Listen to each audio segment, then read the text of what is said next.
Have you ever stopped to consider that the very first words you say to your mind when you wake up could decide the entire course of your day? Imagine opening your eyes, not letting fatigue, worry, or hopelessness dictate your beginning, but consciously choosing to speak something to yourself that transforms your attitude. Now, what would happen if you understood there was a Stoic way to talk to yourself at dawn? A reminder that can turn every day into fertile ground for discipline and serenity. Say this to your mind upon waking, and you'll see how your perception shifts, how what seemed difficult becomes manageable, and how small challenges no longer weigh so heavily. You might think these are just words, but Stoic philosophy teaches us that what we repeat to ourselves becomes the force that guides our life. That's why I want you to pay close attention to what follows, because within these reflections lies a message that can change how you face your hours and will be essential to understanding the lesson that shapes your day. The last one, I assure you, will leave you speechless. But before we begin, I urge you to give this video a like, subscribe to the channel, and activate notifications, so you never miss wisdom like this again. Let's begin. Lesson 1. Declutter your mind. Imagine waking up and feeling your mind isn't a battlefield, but an orderly space where each thought has its place. It's not about living without worries or eliminating difficulties. It's about learning to start your day with clear intention, with a phrase that sets direction, turning your mind into an ally. The Stoics understood that the mind could be either your greatest strength or your worst prison, and the difference lay in how you trained it. When you open your eyes each morning, you have the chance to decide whether to let your thoughts wander aimlessly or to channel them with purpose. The very first idea you choose to entertain upon waking can become the seed of your peace, or the spark of your chaos. That's why it's vital to declare, even in a quiet voice, that your mind serves you, that it is not your enemy, but your companion on the journey. Epictetus reminded us, "It's not things that disturb us, it's our judgments about things." If your first words of the day are chaotic, your day will follow with that same disorder. On the other hand, if you affirm with conviction that you control your thoughts, you begin to build a shield against confusion and distraction. Clarity doesn't come spontaneously, it's the fruit of practice. Inner chaos is like a room cluttered with hidden objects. The more you try to walk through it uncleaned, the more you stumble.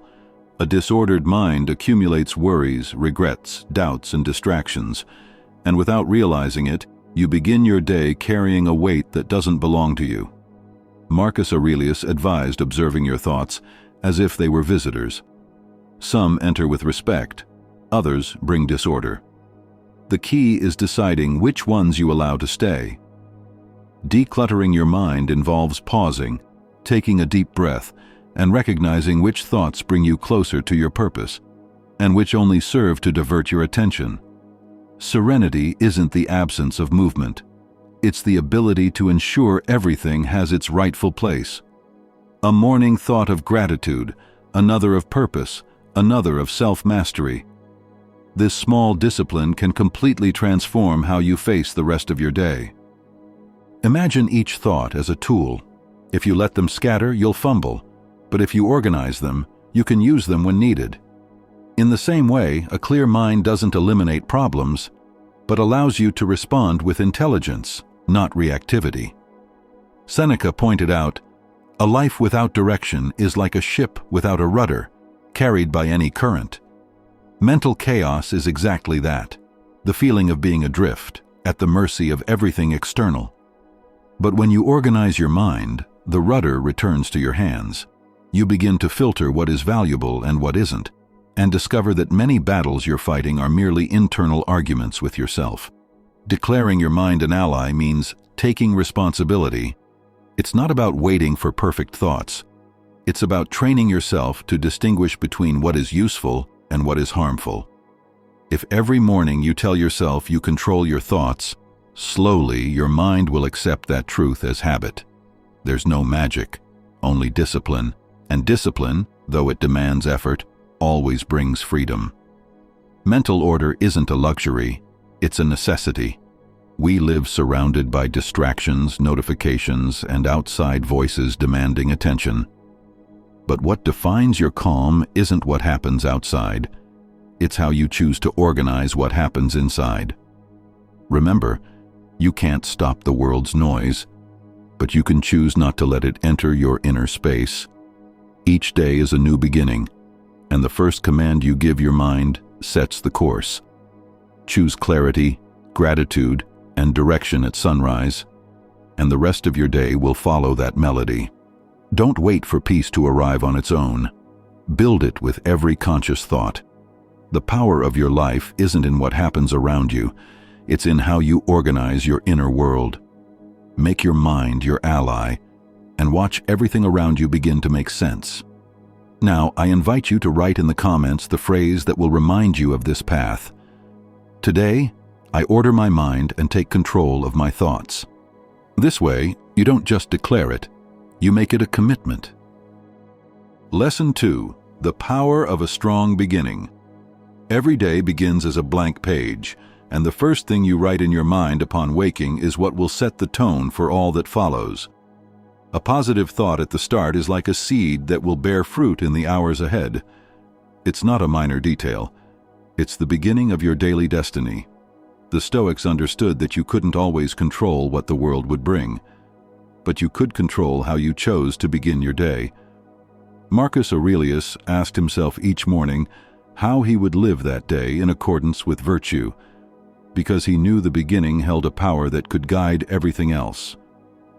If the first thing you think when you open your eyes is a complaint, your mind will be clouded by resistance and weariness. If the first thing you say is an excuse, your day will be filled with barriers. But if you decide to program your mind with words of direction and strength, you train it to obey your intent rather than flee from circumstances. Waking with clarity means refusing to surrender your life to autopilot. The modern world pushes us to grab our phone, check messages, and compare ourselves to others from the very first hour. And in doing so, our minds fill with noise before we've even had a single peaceful breath. The Stoics would say, this is surrendering your day to the chaos of the external world. On the other hand, if you take a few moments to repeat a phrase that reminds you of your purpose, your mind becomes programmed to be an ally, not an enemy. A powerful start doesn't require grand rituals or long hours. It requires intention. It's like aligning a sword. It only takes a moment, a small adjustment at the start, so your whole journey moves in the right direction. Seneca said, "No wind is favorable to the man who does not know where he wants to go." Your first words upon waking are that destination. If you say today will be full of complications, the winds will blow toward misery. If you say today is a fresh beginning, every breeze will become momentum. Think about the difference between waking up saying, "Everything goes wrong again," or "Today I begin anew." The actions that follow those two statements won't be the same. A mind programmed with defeat will seek justification to suffer. A mind programmed with strength will look for opportunities where others see limitations. Epictetus taught, "What matters isn't what happens to us, but what we decide to think about it."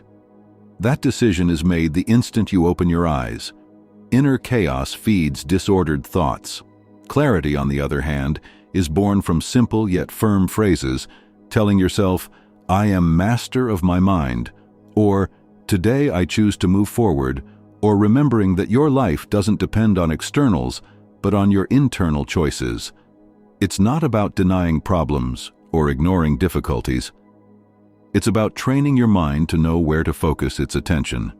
If you choose gratitude upon waking, your eyes will search for reasons to be thankful. If you choose purpose, your energy will flow toward growth. And if you choose commitment, every little detail becomes motivation, not frustration. The power of a strong beginning is that it opens invisible doors. It's like an echo. What you say at the start resonates throughout the day. Imagine someone waking up and saying, "Everything is terrible for me." Their obedient mind will immediately start searching for evidence to confirm that statement. Now imagine the same person, in the same environment, waking up and saying, "Today, I find solutions." Their brain will now focus on possibilities, not obstacles. Life doesn't change because circumstances do. It changes because your perception shifts. And that perception is shaped by the first words of the day. Marcus Aurelius insisted, "Don't wake up lazily. Remember, you were made for action, to serve what truly matters." Today you can take that teaching and adapt it to your life. Don't open your eyes with excuses. Open them with direction. Every alarm clock is a gift, and every gift deserves to be received with strength, not resentment. You don't need the world to be perfect to start well. You need to start well, so the world can finally make sense. The power of a strong beginning is that it's always available. No matter what happened yesterday, every morning is a chance to begin differently. And if you begin with strength, everything else will fall into place, starting with that first choice. Don't waste that moment, because that's where your power resides. Now, I invite you to write in the comments the declaration that seals your commitment. Today, I've turned my awakening into a powerful new beginning. Do it, and begin living like someone who chooses their own path. Lesson 3. Discipline is your compass. Discipline is the key that unlocks every profound transformation. There is no success, no peace, no purpose without it. When you wake up, your first act should be to organize your mind with determination. That moment makes all the difference between being swept away by inertia and choosing to walk firmly toward your goals. The Stoics knew that discipline was the virtue that sustained all others, because without it, any purpose crumbles at the first whisper of comfort. When you open your eyes, the temptation to stay in bed or begin the day with distractions is strong, but that's where the first battle is fought. To remind your mind that duty comes before comfort is to teach it who's in charge. The body seeks the easy path, but the trained mind chooses the right one. Marcus Aurelius wrote, "Wake up reminding yourself that you were born for action, not to remain under the covers." Discipline isn't punishment, it's freedom. Because freedom isn't always doing what you feel like. It's having the power to do what's necessary, even when you don't feel like it. Every morning becomes a silent test, a choice between ease and correctness. If you start your day indulging in comfort, you reinforce a habit of weakness. If you start with discipline, choosing to fulfill your duty over your desires, you train your mind to conquer all the other tests of the day. Seneca noted, "No one is sadder than the person who lives under the rule of their desires. Those who obey their comfort become slaves to themselves, forever chasing what feels good, avoiding what's hard. But those who follow discipline find strength, because they know nothing external can steal their resolve." Each disciplined act is a brick in the construction of your character. At first, they seem small, getting up without delay, finishing a task before getting distracted. But over time, these bricks form an internal wall, one nothing can break. Discipline sustains you when motivation fades, because you won't always feel inspired, but you can always decide. Epictetus taught, "Freedom is achieved when we master ourselves." And that mastery begins with the daily practice of choosing what to do. Inner chaos is calmed by clarity, and clarity is strengthened by firm habits. When you wake up, tell your mind which direction you'll take. Remember, it's not about making excuses, it's about acting with awareness. If you pass this first test every morning, your confidence grows, because you learn you can trust yourself. A disciplined person doesn't rely on luck, they rely on consistency. They don't wait for life to be favorable. They work with what they have, turning each day into an opportunity. Marcus Aurelius said, "A person's life is what their thoughts make of it." If you think of comfort, your life fills with procrastination. If you think of action, your life fills with purpose. And that purpose isn't built in grand moments, it's built in daily decisions, to rise, to fulfill, to move forward, even when it's hard. Discipline is the hardest path at first, but the most liberating in the long run. because whoever trains their mind to obey reason instead of comfort becomes master of themselves. Remember, every morning is a chance to show who's in command. Don't spend your mental energy wishing for perfection or lamenting fatigue. Instead, choose the right path, again and again, until that choice becomes second nature. Discipline ensures your dreams don't remain ideas, but become reality. If you decide your mind must serve your body, if you remember that duty comes before pleasure, your life will shift direction. Stop procrastinating. Stop negotiating with laziness. Choose to rise strong. Now, write in the comments. This phrase will seal your commitment. Today, discipline rules my life, and I am in control. Do it, and prove your will is stronger than any excuse. Lesson 4. Gratitude lifts you up. Gratitude is one of the most powerful forces that can transform how you see the world. It's not a fleeting emotion. It's a habit that lifts your spirit and redirects your mind. When you choose to begin your day with gratitude, you connect with abundance, not lack. It doesn't mean ignoring difficulties, but recognizing that even in hardship, there are still reasons to smile. The Stoics taught that we shouldn't waste energy longing for what we don't have. We should cultivate the serenity that comes from valuing what's already in our hands. Marcus Aurelius wrote in his Meditations, "When you awaken each morning, think of the privilege it is to be alive, to breathe, to think, to enjoy, to love." Recognizing what we already possess, before desiring what's missing, is an act of wisdom. Because a mind focused on lack is never satisfied, always seeking more, always finding reasons to complain. In contrast, a grateful mind is strengthened by what it has. It finds calm in simplicity and motivation in everyday life. Imagine waking up, instead of dwelling on what you lack, naming 3 things that make you smile. Maybe your health, the roof over your head, the people walking beside you, or simply the fact that you're alive to try again. That small choice makes a big difference. It programs your mind for abundance, not emptiness. Seneca said, "Poverty is not about having little, it's about wanting too much." Gratitude breaks that cycle, because by appreciating what's already present, you realize you don't need more to feel peace. Fulfillment isn't found in the external, it's in your perspective. A grateful heart turns the ordinary into the extraordinary. It transforms routine into a gift, and difficulty into a teacher. Epictetus reminded us, "We don't control what happens, but we control how we interpret it." If you choose to interpret your life from a place of gratitude, even challenges become opportunities. Being grateful doesn't mean giving up on yourself. It means recognizing the good and using it as a foundation to grow. A grateful mind generates calm because it stops fighting against what's missing and starts focusing on what exists. From that calm comes motivation, because you realize you already have the inner resources to face anything. When you wake up, name 3 things that make you smile. That simple act is like lighting a lamp that guides your steps all day. Every time you repeat it, your brain reinforces the connection between gratitude and well-being, and gradually it becomes automatic. You don't need to change the world to feel fulfilled. Fulfillment already lives within you. The power of early gratitude is that it places you in the role of a creator, not a victim. When you give thanks, you choose not to focus on what's lacking. You choose to see that you already have essentials, and from there, you can act with clarity.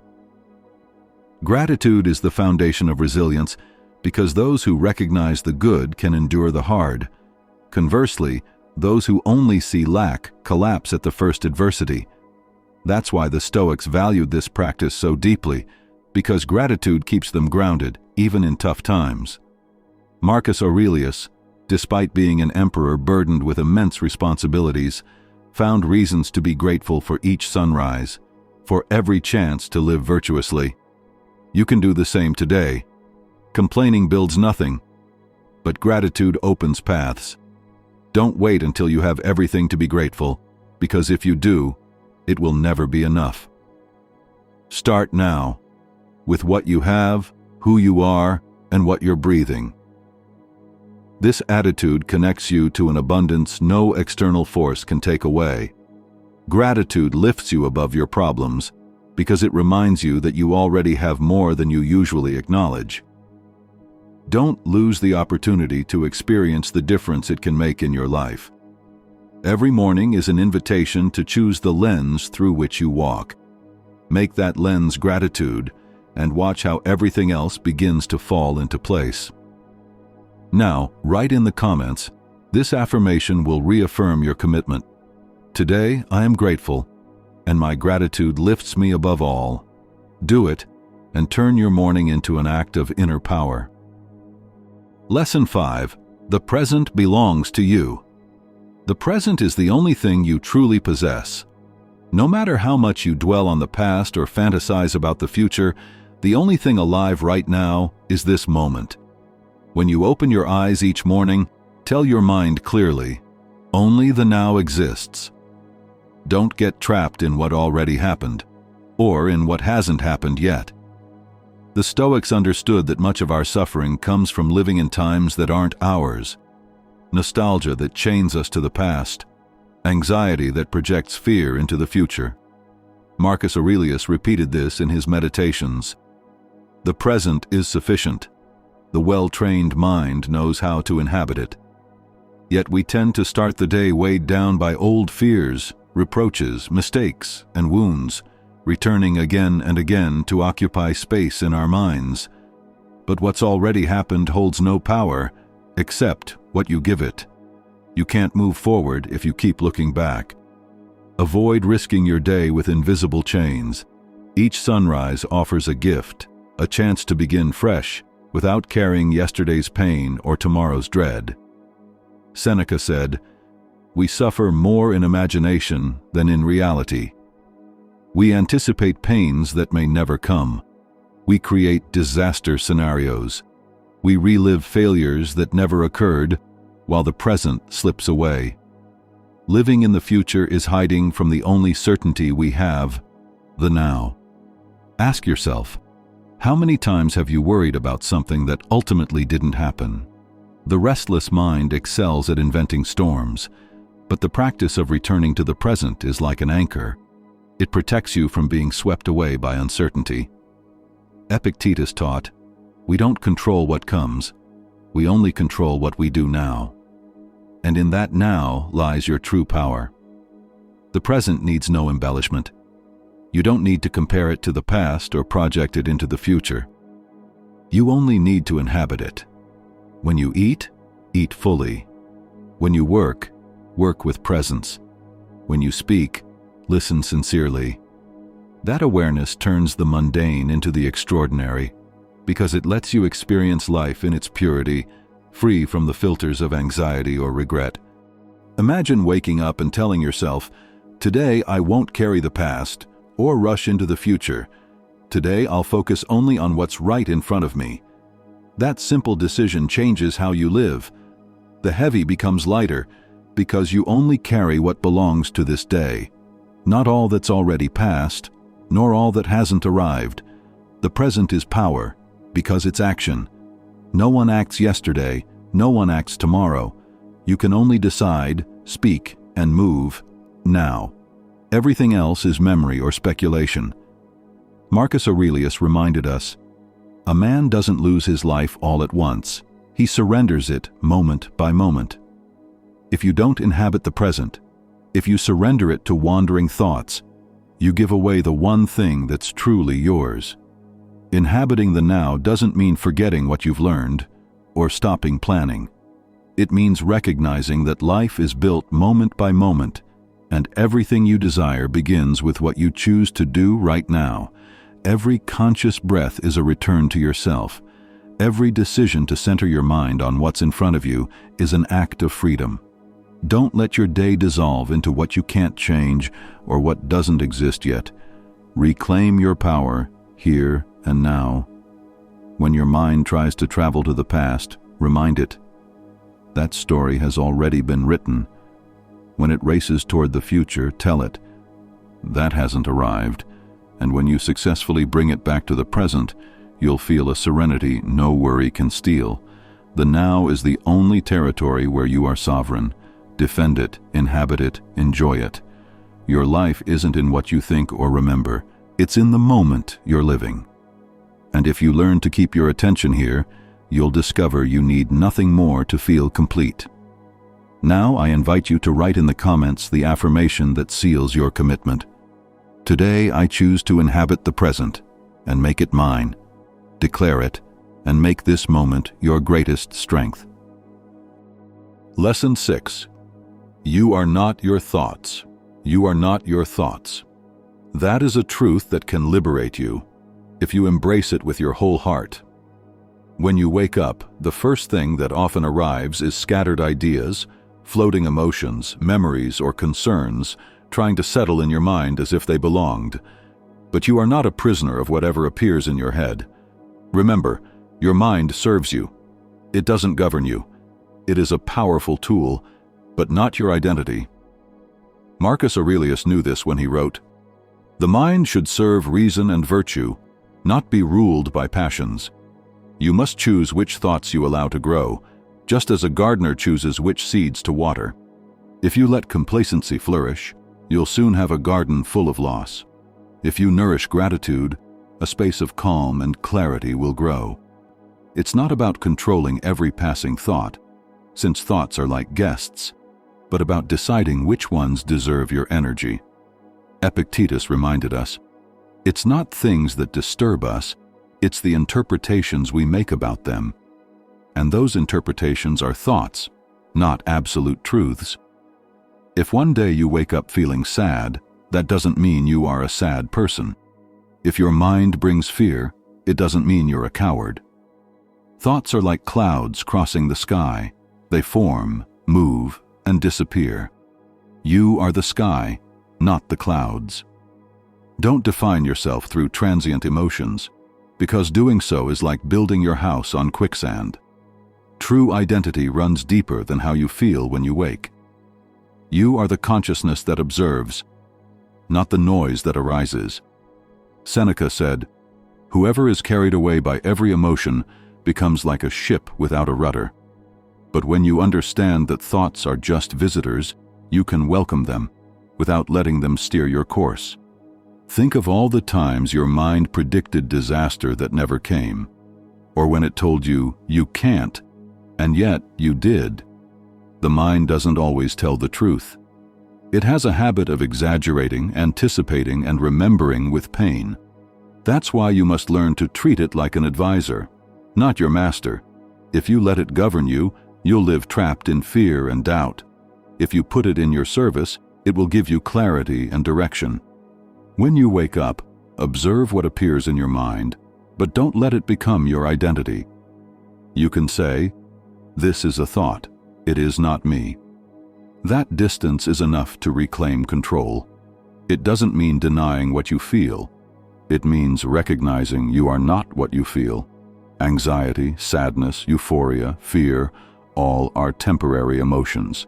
You are greater than them all. Lesson 7. Your morning shapes your day. Your mind is like clay, and the first touch of the day leaves the deepest impression. How you wake up, the words you say, the thoughts you feed, sets the mold for everything that follows. If you greet the morning with resentment, your actions will echo that tone. If you begin with gratitude, your mind will seek beauty. If you start with purpose, your decisions will reflect it. Marcus Aurelius wrote, "When you wake, remember, you have been given a new day, not to waste, but to live in harmony with nature." He didn't just write it, he lived it. Before rising, he reflected on the vices, arrogance, and injustices he would face, and prepared his mind to meet them with justice, courage, and calm. He transformed the first minutes of his day into armor, and you can do the same. By repeating a few powerful sentences upon waking, you protect your mind from the storm of the world. Try this exercise. Before getting out of bed, take 5 deep breaths and say these words aloud or in silence. Today, I choose clarity. Today, I act with purpose. Today I am not disturbed by what I cannot control. These aren't empty affirmations. They are declarations of sovereignty. They remind your mind, I am not a slave to the world. I am its conscious participant. Even if the day brings insults, delays, or disappointments, you've already decided your response, and that decision is your greatest protection. Neuroscience confirms this. Repeating intentional phrases at the start of the day strengthens neural pathways of calm and focus. It's not magic, it's training. So don't underestimate the power of your morning ritual. Don't let the world define your state. Define it yourself. Because the person who masters the beginning masters the whole day. Write in the comments, my morning is my sanctuary, and I guard it with discipline, because whoever controls the start controls the journey. Lesson 8. Begin with what matters. Most people begin their day reacting to emails, to alarms, to social media. But the wise begin with what matters. They don't ask, what must I do? They ask, who must I become? And that subtle shift changes everything. Starting with urgency leads to stress. Starting with meaning leads to alignment. Imagine you wake up and say, today I choose to be kind. That's not a task, it's a decision of character. Then, when someone cuts you off in traffic, you don't react with rage, you remember your choice. When a colleague speaks harshly, you don't respond in kind, you uphold your standard. This is how you win the day, not by doing more, but by being more. The Stoics didn't plan tasks, they cultivated virtues. Marcus Aurelius began his mornings by writing, be honest, be humble, be direct, be cooperative. Those weren't random traits, they were anchors. Yours can be too. Choose one word to represent your intention for the day. Maybe courage, maybe peace, or focus, or gratitude. Repeat it silently, then live it. Because when you start with a quality, not a checklist, your actions gain depth. You stop running on empty and start moving with soul. Write in the comments, today I lead with your chosen word. And let that word guide your decisions like a star in the morning sky. Final reflection. The dawn of transformation. The first light of day is also the first light of your mind, and how you use that light determines how the rest of your life unfolds. The Stoics rose not to chase the world, but to command their own souls. They knew that mastering the morning meant mastering the day, that winning the first battle, the battle against inertia, against laziness, against despair, meant winning them all. So tomorrow, before the world speaks, speak to yourself. Before the noise enters, choose your tone. Before the day begins, plant the seed of who you want to become. Because the day doesn't shape you, you shape the day. And when you speak with clarity, purpose, and gratitude, your life will answer in kind. Don't wait for inspiration, create it. Don't wait for the world to change. Change your mind first. As Marcus Aurelius wrote, you have power over your mind, not over external events. Understand this, and you will find strength. So write in the comments, today I reclaim the power of my morning, and let this be the first step toward a life lived with intention, not reaction. Because a single day begun with awareness can transform a lifetime.